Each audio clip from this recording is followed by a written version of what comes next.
मैं श्री भगवान फीटर अनुदेशक मां गुलजारी भरत ITI कंसोमो यूट्यूब में आप सभी का स्वागत करते हैं।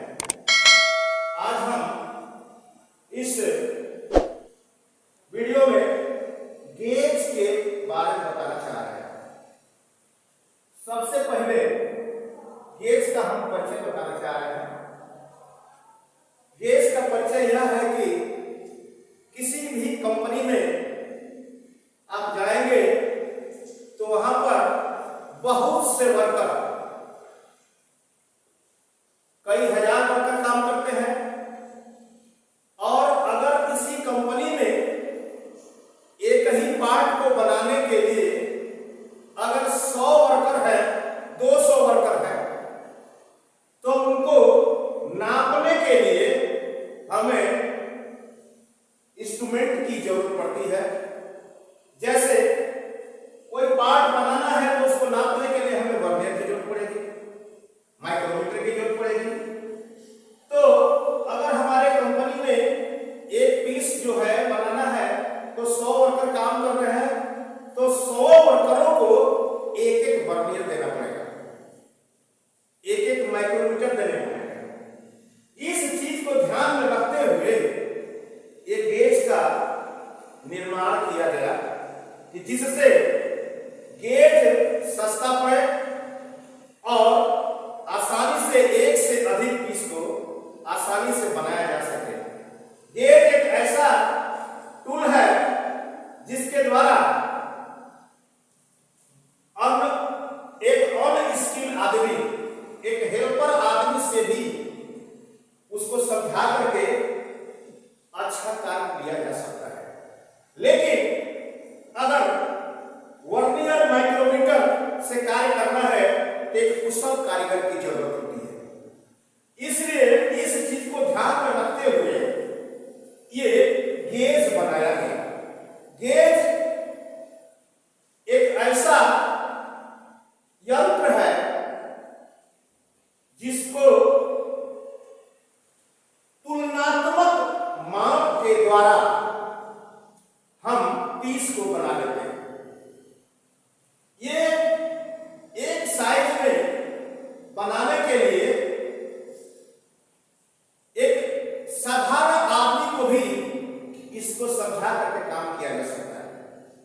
इसमें एक साइड गो होता है और एक साइड नॉट गो होता है और बीच में पकड़ने के लिए नली बनी होती है जो आगे हम बताना चाह रहे हैं। तो सबसे पहले ये हम बताएंगे कि ये जो गेज है इसको बनाने के बाद क्या हमें फायदा होता है यानी लाभ होता है। तो पहले हम देखेंगे एडवांटेज ऑफ गेज। गेज से हमें क्या फायदा है। कंपनी के अंदर एक अकुशल कारीगर से भी अच्छा और काम करा सकते हैं। केवल उसको समझाना है कि ये गो जाना चाहिए और ये नॉट गो नहीं जाना चाहिए। उसके बाद पहला काम यह है इस गेज से कि पहला लाभ है कि एक अनस्किल्ड आदमी से भी अच्छा काम करा सकते हैं। इससे अधिक उत्पादन बढ़ता है, कम खर्च में अधिक पार्ट बनाए जा सकते हैं, समय की बचत होती है और इसमें टाइम जो है सबसे कम लगता है। और सबसे बड़ी बात यह है कि ये जो गेज सस्ता पड़ता है बनाने के लिए और इंस्ट्रूमेंटों के द्वारा। जैसे वर्नियर महंगा पड़ेगा एक एक आदमी को देने के लिए और ये सबसे सस्ता पड़ता है, इसमें कम खर्च होता है और अधिक उत्पादन होता है। अब आते हैं हम कंपनियों के अंदर, इंडस्ट्री के अंदर, उद्योग जो फैक्ट्री लगी हुई है बड़ी बड़ी, उनमें हम ये गेज जो है 3 तरह के पाए जाते हैं। जो एक्यूरेसी यानी शुद्धता और वर्क के अनुसार और एक्यूरेसी के अनुसार गेज को 3 वर्गों में बांटा गया है। जो यहां पर लिखा हुआ है। पहला होता है वर्कशॉप गेज, जो वर्कशॉप यानी फैक्ट्री के अंदर प्रयोग किया जाता है, जिससे वर्कर लोग प्रयोग करते हैं। दूसरा होता है इंस्पेक्शन गेज, जो इंस्पेक्शन होता है, क्वालिटी कंट्रोल होता है, उसमें इंस्पेक्टर लोग होते हैं। उस गेज के द्वारा बनाए हुए वर्कशॉप गेज से जो पार्ट बनते हैं उनको चेक करने के लिए होता है। और तीसरा होता है मास्टर गेज। मास्टर गेज वो होता है जो इन गेजों को बनाने के लिए इन गेज के द्वारा नाप कर बनाया जाता है, जिनकी एक्यूरेसी बहुत हाई होती है। अब आते हैं हम टाइप्स ऑफ गेज, गेज के प्रकार। वैसे तो इंडस्ट्रियल एरिया में विभिन्न तरह के गेज बने होते हैं, कार के अनुसार, शेप के अनुसार, वर्क के अनुसार। लेकिन सबसे पहले हम देखेंगे कि इसको हम लोगों ने दो भाग में बांटा हुआ है। पहला है अस्थाई गेज। अस्थाई गेज का मतलब यह होता है उसको हम घटा बढ़ा नहीं सकते, वो फिक्स होता है, सॉलिड होता है, वो जितना बन गया उतना ही रहेगा, ना वो घटेगा और ना बढ़ेगा। इनको हम अधिकतर यूज करते हैं। और दूसरा होता है एडजस्टेबल गेज यानी समायोजित गेज। इन गेजों को हम साइज के अनुसार घटा बढ़ा सकते हैं। कहने का मतलब यह है कि जो ये अस्थाई गेज है यानी सॉलिड गेज है, वो एक ही साइज को नाप सकता है, दूसरे साइज को नहीं नाप सकता। वो एक ही पीस को बनाने के लिए वो गेज बना है तो उसी को नाप सकते हैं। लेकिन ये जो गेज है एडजस्टेबल जो गेज है, ये समायोजित गेज है। इस गेज से एक साइज हम एडजस्ट करके नाप लेते हैं, अगर उससे कुछ साइज बड़ा है तो फिर उसके पिनों को एडजस्ट करके फिर हम उसको भी नाप सकते हैं। इस तरह से ये अधिक अस्थाई गेज से समायोजित गेज प्रयोग में लाया जाता है। अब आते हैं हम limit gauge, LIMIT limit gauge. ये लिमिट गेज का मतलब होता है किसी भी पार्ट को बनाने के लिए जो एक्चुअल साइज होता है उसमें कुछ वर्कर को छूट दी जाती है।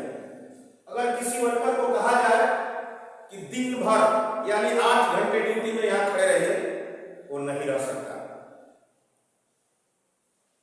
ना हिलना है ना ढूंढना है, खड़ा नहीं रह सकता वो, क्योंकि हिल तो जाएगा ही। इसलिए उसको कह दिया जाए कि इसकी कुछ लिमिट है, आप यहां से और यहां तक चलते रहिए, इससे इधर बाहर नहीं जाना है और यहां से इधर आपको नहीं जाना है, इतना ही दूरी में आपको चलना है।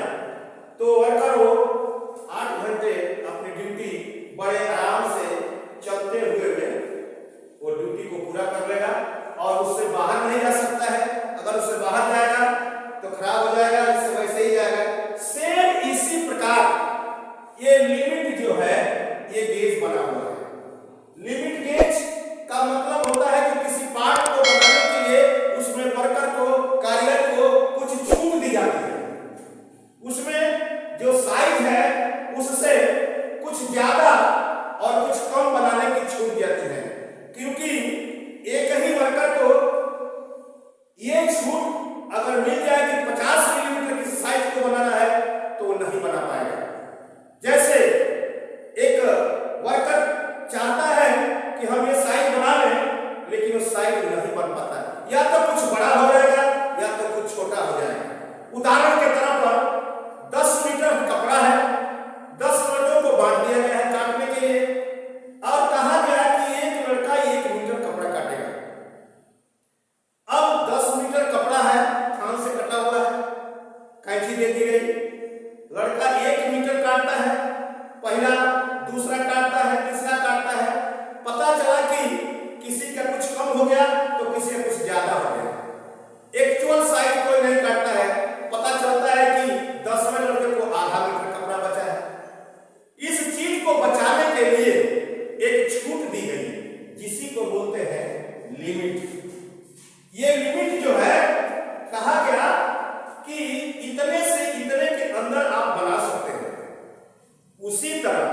ये लिमिट गेज में भी एक छूट दी गई है, जो एक्चुअल साइज से कुछ ज्यादा बनाने के लिए और कुछ कम बनाने के लिए, जिसको बोलते हैं एक्चुअल साइज जो होता है उस साइज से, बेसिक साइज से पीस को कुछ अधिक यानी प्लस में और कुछ माइनस में बना सकते हैं, उसी को बोलते हैं लिमिट साइज, जिसको बोलते हैं पहला जो बेसिक साइज है उससे ऊपर जो छूट दी जाती है उसको बोलते हैं हाई लिमिट, और जो नीचे दी जाती है छूट माइनस में उसको बोलते हैं लो लिमिट। लो लिमिट, लो लिमिट, हाई लिमिट में से लो लिमिट घटा देंगे तो हमें टॉलरेंस मालूम हो जाता है। टॉलरेंस मालूम हो जाता है, इसका मतलब कि हमें उसी के अंदर चलना है और पीस बनाना है। यहां पर हम देखते हैं कि जो लिमिट गेज है ठीक उसी प्रकार एक जो है हाई लिमिट है वो नहीं जाना चाहिए और जो लो लिमिट है वो जाना चाहिए। तो यहां पर हम देखेंगे सबसे पहले प्लग गेज, लिमिट गेज में सबसे पहला नंबर आता है प्लग गेज। प्लग गेज ये गेज होता है जो सिलिंड्रिकल जैसे जालों को चेक करने के लिए होता है, जो अंदर की गोलाई को नापने के लिए होता है। अंदर की गोलाई को नापने के लिए ये यहाँ पर देखिए ये प्लग गेज बना हुआ है, जिसमें ये गो है, ये नॉट को लिखा हुआ है ऊपर, नो को बोलते हैं, नॉट को भी बोलते हैं। ये लंबा साइज का होता है, ये छोटा होता है। ये जो साइज है बीच में ये नर्विंग किया हुआ है ग्रिपिंग के लिए, हाथ से पकड़ने के लिए। अब साधारण वर्कर को बता दिया जाए कि ये जो साइज है जाना चाहिए पीस के अंदर, बोर जो बना रहे हैं किसी पीस में तो ये जाना चाहिए और ये नहीं जाना चाहिए। और इससे आगे हमें कुछ बताना नहीं है, वो वर्कर दिन भर काम करना है, कई हजार पीस बनाने हैं, तो बस यही देखेगा कि ये पीस में जाना चाहिए और ये नहीं जाना चाहिए। इससे उत्पादन में, प्रोडक्शन में बहुत वृद्धि होती है, कम समय भी लगता है और ज्यादा प्रोडक्शन मिलता है हमको, और एक साधारण वर्कर से भी हम कार्य करा सकते हैं। इसमें एक कुशल कारीगर की जरूरत नहीं पड़ती है। अब आते हैं, ये जो प्लग गेज है ये कई प्रकार के होते हैं, लेकिन कुछ का हम नाम बताना चाह रहे हैं, जिसमें पहला है thread plug gauge. Thread plug gauge ये यहां बना हुआ है, किसी अंदर की चूड़ी को नापने के लिए एक प्लग गेज थ्रेड वाला है, ये चूड़ी बनी हुई है, ये गो जाना चाहिए और ये नॉट गो यानी नो गो नहीं जाना चाहिए। किसी भी नट के अंदर चूड़ी कटी हुई है तो हमें नट के थ्रेड को चेक करना है, तो उसमें ये प्लग गेज जो है थ्रेड प्लग गेज को डालेंगे तो गो जाना चाहिए, और फिर उलट करके डालेंगे तो नो गो यानी नहीं जाता है, तब जाकर के ये नट सही होता है। तो ये है थ्रेड प्लग गेज। अब आएंगे दूसरे नंबर पर प्रोग्रेसिव प्लग गेज। कहने का मतलब यह है कि ये प्लग गेज दो एंड बने हुए हैं, एक गो एक नो गो, लेकिन प्रोग्रेसिव में ये दोनों एक ही साइड एंड में बने होते हैं, बैक साइड को पकड़ने के लिए होता है। जैसे यहां पर देखिए ये चीज जाना चाहिए, थोड़ा सा गैप है, ये नहीं जाना चाहिए, ये बोलते हैं इसको प्रोग्रेसिव गेज। इसको इधर से उधर घुमाने की जरूरत नहीं है, एक ही साइड में दोनों गो और नो गो बना हुआ है, तो इस गेज को बोलते हैं प्रोग्रेसिव गेज। उसके बाद आता है टेपर प्लग गेज। अगर कोई टेपर बोर को चेक करना है तो इसके लिए एक टेपर गेज बना हुआ है। ये टेपर गेज, टेपर काटते काटते हम यहां तक जाते हैं, अगर हम यहां से इसके बीच में है तो पीस ओके है, ये दोनों के बीच में अगर पीस हमारा है तो ओके है, अगर इधर जाएगा तो रिजेक्ट हो जाएगा, इधर जाएगा तो नहीं सही होगा। यानी कहने का मतलब कि ये लाइन से अंदर होना चाहिए लेकिन इससे उधर नहीं जाना चाहिए, जो यहाँ पर हम निशान दिखा रहे हैं आपके साइड में पीस में जॉब अंदर नहीं घुसना चाहिए, बिल्कुल एग्जैक्ट बीच में होना चाहिए। जो यहाँ पर हम दिखा रहे हैं ये बीच में पीस होगा, बिल्कुल ओके पीस होगा। ये टेपर गेज है। अब आगे हम आते हैं, ये रिंग गेज दूसरा नंबर है। इधर देखेंगे, एक नंबर था प्लग गेज और दूसरा नंबर है रिंग गेज। प्लग गेज है जो इंटरनल चीजों को चेक करने के लिए होता है, यानी अंदरूनी चीजों को चेक करने के लिए होता है।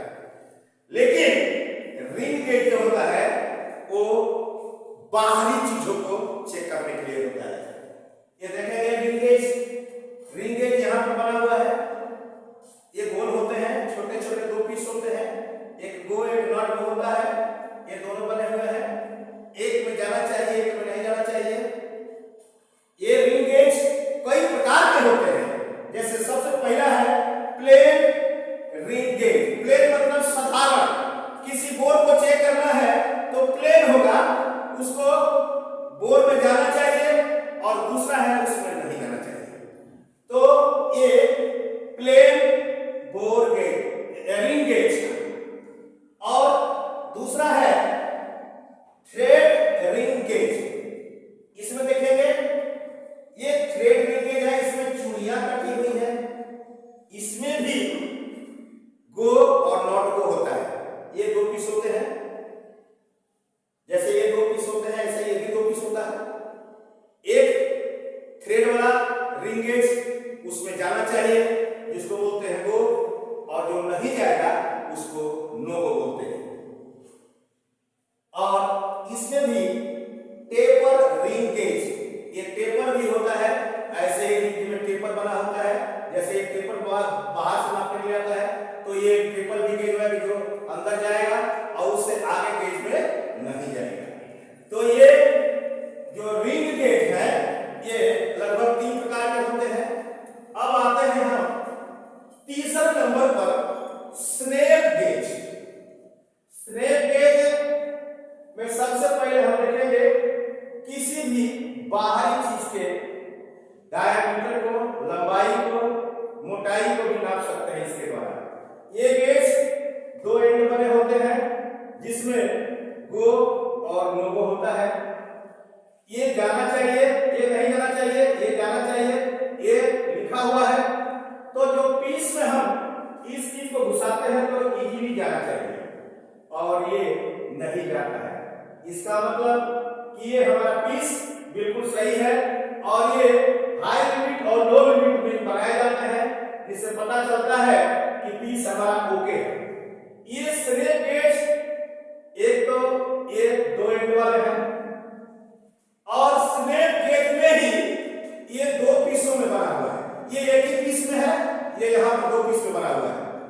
ये दो पीस, ये गो जाना चाहिए, ये नॉट गो नहीं जाना चाहिए। ये भी पीस में अधिकतर आप देखेंगे तो यहां पर लिखा होता है गो नो गो। वर्कर को पता होना चाहिए कि ये जो गो है ये पीस में इजीली जाए, चाहे थिकनेस नापना हो, चाहे डायमीटर नापना हो, चाहे लंबाई नापना हो, तो ये जाना चाहिए और ये नहीं जाना चाहिए, तब जाके हमारा पीस ओके होता है। ये जो स्नेप गेज है, ये स्नेप गेज में दो प्रकार के होते हैं, एक एडजस्टेबल स्लिप गेज, समायोजित स्लिप गेज। कहने का मतलब यह है कि ये जो स्नेप गेज है इस टाइप का लगभग होता है, उसमें दो ऊपर से स्क्रू लगे होते हैं, उसमें एडजस्ट करने की शक्ति सामर्थ होता है कि गो को हम घटा बढ़ा सकते हैं, नॉट गो को भी घटा बढ़ा सकते हैं। लेकिन यहां पर हम सॉलिड दिखा रहे हैं, फिक्स दिखा रहे हैं। ये एक ही साइज को नाप सकता है, ये भी एक ही साइज को नापेगा, ये भी एक ही साइज को नापेगा। लेकिन अगर ये एडजस्टेबल है तो इस साइज को हम घटा बढ़ा सकते हैं। जैसे यहां पर लिखा है हाई लिमिट, ये गो जाना चाहिए, ये लो लिमिट नहीं जाना चाहिए। तो इसी तरह ये एडजस्टेबल स्लिप गेज है। स्लिप गेज के द्वारा हम इस साइज को घटा बढ़ा करके स्क्रू को एडजस्ट करके टाइट कर देते हैं। तो इन गेजों से अधिक ये वर्कफुल होता है। इससे एक ही गेज से कई जामों को एडजस्ट करके साइज को हम नाप सकते हैं। दूसरा नंबर आता है लिमिट गैप गेज। ये लिमिट गैप गेज ये वाला है, इसमें एक गैप बना हुआ है। ये गैप केवल एक ही पीस को नाप सकते हैं, इसको घटा बढ़ा नहीं सकते। तो ये लिमिट है, हाई लिमिट और ये लो लिमिट बना हुआ है, इसलिए इसको बोलते हैं लिमिट गैप गेज। अब चौथे नंबर पर हम आते हैं, देखते हैं टेलीस्कोपिंग गेज। ये नीचे बना हुआ है। टेलीस्कोपिंग गेज देखते हैं। ये टेलीस्कोपिंग गेज एक रॉड होती है, रॉड के अंदर एक स्प्रिंग लगा होता है, स्प्रिंग के ऊपर एक टी जैसे होता है, अंग्रेजी के अक्षर टी जैसे, और इस चीज को किसी बोर में यानी अंदरूनी नाप को नापने के लिए होता है। उस बोर में इसको दबा करके यानी इसको दबा करके ये स्प्रिंग करता है। इसको जब हम दबाएंगे तो ये अंदर घुस जाएगा, और घुस जाने के बाद ये जब अंदर जाएगा तो खुलेगा, और जब खुल जाएगा तो इसको हम यहाँ से लॉक ये नट से रैकेट जैसे होता है इसको घुमाते हैं, और घुमाने के बाद इसको हम लॉक कर देते हैं। लॉक करने के बाद ये ट्रांसफर मेजरमेंट में आता है, फिर इसको माइक्रोमीटर से हम इसके साइज को ज्ञात कर सकते हैं। ये टेलीस्कोपिक गेज एक के साथ 5-6 साइजों के मिलते हैं, जिनकी लेंथ रॉड की लेंथ अलग अलग होती है। ये ट्रांसफर मेजरमेंट का टूल है, जो इसके द्वारा डायरेक्ट हम किसी पीस को नहीं नाप सकते, इसके लिए हमें माइक्रोमीटर की जरूरत पड़ती है। अब आते हैं 5वें नंबर पर फीलर गेज। फीलर गेज या थिकनेस गेज। फीलर गेज या थिकनेस गेज किसी चीज के दो चीजों के बीच की दूरी में गैप होता है, उस चीज को नापने के लिए प्रयोग किया जाता है। ये मिलीमीटर में भी मिलते हैं और इंच में भी मिलते हैं। यहाँ पर हम देखेंगे एक इसमें पत्तियां पतली पतली लगी होती है, मिलीमीटर में साइज की लगी होती है, 0.02, 03, 04, 05, 06 अलग अलग पत्तियां लगी होती हैं, और इंच में भी ये होता है। इसलिए इस फीलर गेज का प्रयोग किसी दो पैचिंग पार्ट के बीच की गैप को नापने के लिए किया जाता है। अब आते हैं रेडियस गेज। 6वें नंबर पर रेडियस गेज है। किसी चीज के अंदर जैसे हमारा ये पीस है, ध्यान से देखेंगे, ये हमारा पीस है,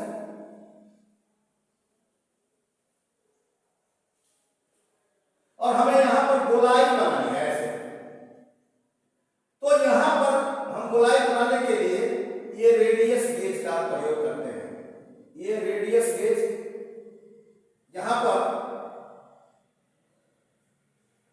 रेडियस गेज जो है इस गोलाई को, ये जो गोलाई है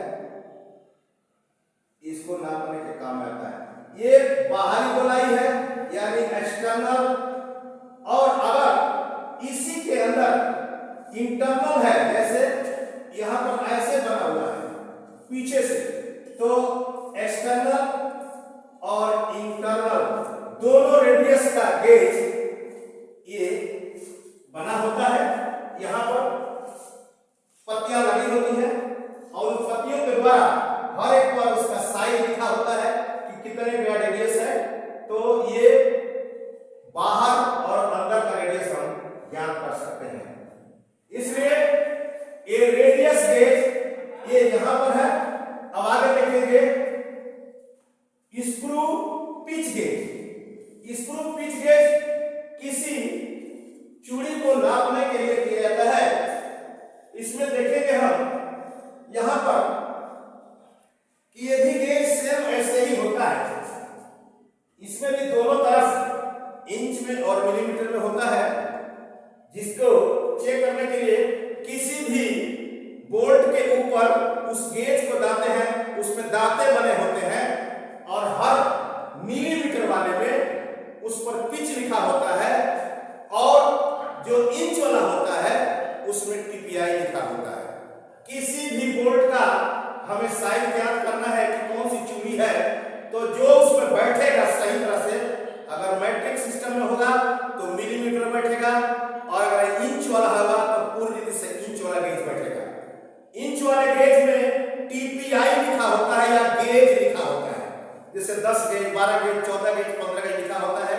और मैट्रिक वाले में एम लिखा होगा, तो मैट्रिक वाले में गेज के जगह पर पिच लिखा होता है, जैसे 0.5, 0.7, 0.8, 1.25, 1.5 मिलीमीटर, 0.2 मिलीमीटर, 2 मिलीमीटर, 2.5 मिलीमीटर तक पिच के वो सारी पत्तियां दोनों साइड लगी होती है, उसको बोलते हैं हम स्क्रू पिच गेज। आते हैं अब एंगल गेज। एंगल गेज, ये एंगल गेज डिग्री में बने होते हैं और इनके द्वारा किसी भी कोण को सबको मिला करके हम डिग्री के कोण को बना सकते हैं। अब आते हैं सेंटर गेज। सेंटर गेज अधिकतर एक मछली के आकार का होता है, जहां लेथ मशीन पर काम करते हैं। ये 60 डिग्री, ये 55 डिग्री और ये भी 60 डिग्री, ये भी 60 डिग्री का होते हैं। कोण को नापने के लिए जब हम थ्रेडिंग करते हैं या किसी टूल को सेंटर में लगाते हैं लेथ मशीन पर, तो वहां पर इस सेंटर गेज का प्रयोग करते हैं। इससे टूल बिल्कुल क्रॉस लाइन पर रख करके टूल पोस्ट में डाल करके टूल को लगा करके जॉब के ऊपर टिका करके सेंटर लेते हैं। अगर ऊपर होता है या नीचे होता है तो वो गिर जाएगा, और बिल्कुल सेंटर में होगा तो ये सेंटर गेज बिल्कुल गिरेगा नहीं। इसलिए ये किसी टूल को लेथ मशीन पर सेंटर में सेट करने के लिए हम इस सेंटर गेज का प्रयोग करते हैं। आते हैं ड्रिल गेज। ड्रिल गेज एक पत्ती होती है, जिस पत्ती पर हर साइज के नंबर लिखे होते हैं, जैसे 1 millimetre, 1.2 millimetre, 2 millimetre, 2.2 millimetre, 3.2 millimetre, ऐसे ही 13 मिलीमीटर तक के होल बने होते हैं। और उन होलों में जो ड्रिल जाता है उस साइज का होता है, उसी को बोलते हैं ड्रिल गेज। अब आएंगे wire gauge, wire and sheet gauge. ये वायर एंड शीट गेज बहुत इंपॉर्टेंट गेज है। इसके द्वारा किसी वायर के व्यास को नापा जाता है और किसी शीट के मोटाई को नाप सकते हैं। ये जो वायर एंड शीट गेज है, ये 0 से 60 डिग्री तक, जिसमें खाने बने होते हैं, खानों में भाग कटा होता है, तो गोल जो चीज होता है उसके अंदर वायर जाता है तो उतने गेज का होता है। और जो थिकनेस होती है शीट नापने के लिए आगे कटा वाला भाग जिसमें जाता है वो थिकनेस होती है, जिसको बोलते हैं शीट गेज। अब आता है स्लिप गेज। स्लिप गेज एक बॉक्स होता है, जिस बॉक्स के अंदर 38 पीस बने होते हैं। एक बक्से के अंदर एक लाइन में 15, एक लाइन में अलग 17, एक लाइन में और 4, एक लाइन में 6, एक लाइन में 4, ऐसे ही करके एक 4-5 लाइन बनी होती है। और उनमें पतले पतले slip gauge high carbon steel के बने होते हैं और ग्राइंड किए होते हैं, और वो उस बक्से में रखे होते हैं। उनका यूज साइन बार में जब हम प्रयोग करते हैं तब बताएंगे हम। इतना ही समझिए आज कि स्लिप गेज एक बॉक्स होता है जिसमें 38 पीस होते हैं, जो 1 मिलीमीटर का एक होता है, फिर 1.01, 1.02, 1.03 होते होते 1.1, फिर 1.01, ऐसे होते होते ये लास्ट तक 100 मिलीमीटर तक में पीस बना होता है। अब आते हैं, लास्ट है ड्रिल पॉइंट गेज। किसी ड्रिल को जब ग्राइंड करना है हमको किसी होल को करने के लिए, तो उसके पॉइंट को चेक करने के लिए, उसके लिप को और एंगल को चेक करने के लिए हमें गेज की जरूरत होती है, जिसे बोलते हैं ड्रिल पॉइंट गेज। ड्रिल का जो कोण होता है वो 118 डिग्री होता है, जो मोस्टली हम लोग प्रयोग करते हैं। लेकिन जो गेज है उसका एक साइड का 59 डिग्री होता है। ये यहां पर बता रहा है, ध्यान से देखिएगा, ये यहां से 59 डिग्री बना हुआ है। अगर ये दोनों साइड करेंगे ये ग्रिल गेज होता है, इसमें लिप नापने के लिए इसमें स्केल बनी होती है ऐसे धीरे माइनस वाले, और ये डिग्री का जो कोण है वो 59 डिग्री का होता है। आज हम गेज के बारे में इतना ही बताना चाह रहे हैं। फिर अगले